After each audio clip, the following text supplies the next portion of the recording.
சாமி ராத்திரியில் கும்பனில் சாரலில்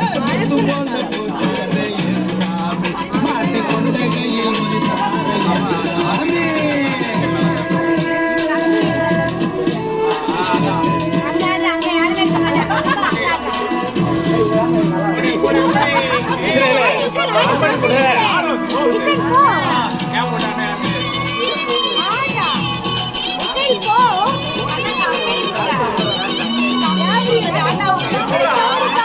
தாத்தா வந்து சிகாகோல இருந்து வந்திருக்காங்க, தனியா ஆட மாட்டாங்க, அதனால கம்பெனி கொடுங்க யாராவது.